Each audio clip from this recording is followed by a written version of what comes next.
दरम्यान या संपूर्ण घटनाक्रमानंतर अक्षय शिंदे जो आरोपी होता, ज्याचा एन्काउंटर झाला, त्याच्या कुटुंबियांचं नेमकं म्हणणं काय आहे ते देखील आपण पाहूया।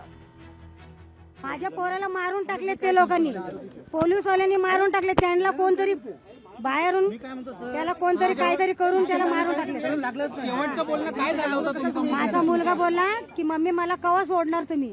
मी बोलले बाबा 1 महिना थांब, बघू वकिलाची विचारून, मग तुला सोडून घेऊन जाईन बोलले। त्याने काय सांगितलं का त्याला कसली भीती वाटते किंवा काय? नाही तसं काही नाही, ते पेपर दिल तेवढं गेल्या सोमवारी आम्हाला सांगितलं होतं की पोलीसवाल्या लोकांनी आम्हाला मारलंय, मला आतमध्ये त्याच्या हातामध्ये। मला बोलत होता मम्मी तू वाचून बघ, काही गुन्हा सिद्ध काही झालेला नव्हता। रिपोर्ट नाही दाखवले, काय नाही दाखवले, याला मारलेला आहे हा? आणि आम्हाला न्याय पाहिजे।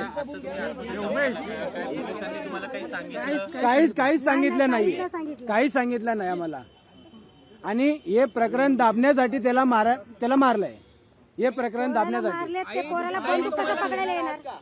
बंदूक कसं पकडणार माझा मुलगा? त्याला फटाकडी नाही वाजवले येत, त्या पोराला फटाकडी नाही वाजवले येत, गाडी नाही चालवायला येत, तर तो पोरगा कसा बंदूक धरेल? पोलीस काहीच बोलले नाही आम्हाला। आता बॉडी आम्ही ताब्यात घेणार नाही, आम्हाला न्याय भेटायला पाहिजे, आम्हाला न्याय पाहिजे।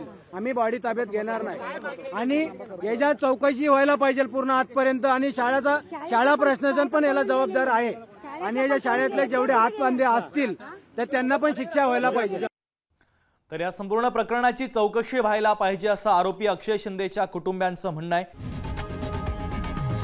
लोकशाही मराठी ऐका, पहा, जागरूक रहा।